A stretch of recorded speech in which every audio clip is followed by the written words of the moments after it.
ابھی سنتے جانا میری بات ہے غور سے, یہ میں آیت پڑھ رہا ہوں. اور ان کے سامنے ادب سے کندھے جھکا کے کھڑے رہو.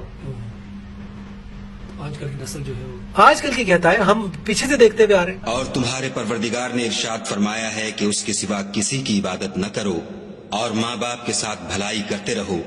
اگر ان میں سے ایک یا دونوں تمہارے سامنے بڑھاپے کو پہنچ جائیں تو ان کو اف تک نہ کہنا اور نہ انہیں جھڑکنا, اور ان سے بات ادب کے ساتھ کرنا, اور عجز و نیاز سے ان کے آگے جھکے رہو. قرآن میں بنی اسرائیل میں اللہ تعالیٰ فرماتے ہیں آیت نمبر 23 میں, اپنے والدین کے ساتھ احسان کرو.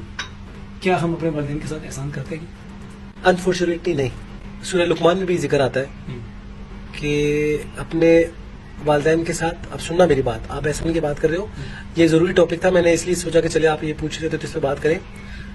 اللہ تعالیٰ فرما رہے ہیں کہ اپنے ماں باپ کے ساتھ بھلائی کرو, وبالوالدین احسانا, اور پھر اللہ تعالیٰ آگے کہہ رہے ہیں کہ ان میں سے ایک یا دونوں تمہارے سامنے بڑھاپے میں پہنچ جائے تو ان کے سامنے اف نہ کرو.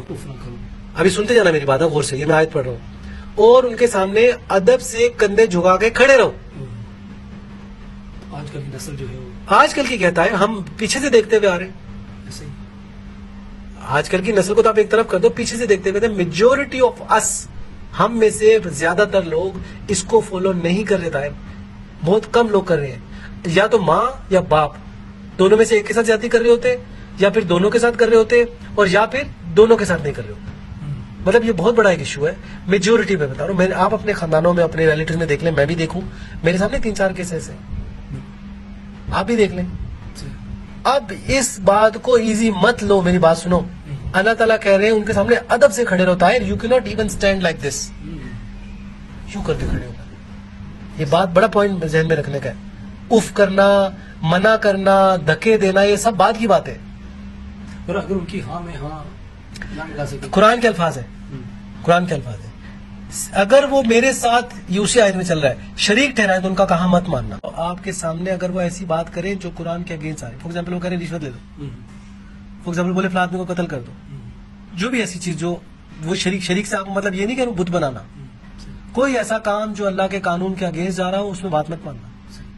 باقی سب کاموں میں تمہیں ان کے سامنے ہاں میں ہاں ملانی, جو آپ ابھی بولے تھے نا ہاں نہ ملا سکو.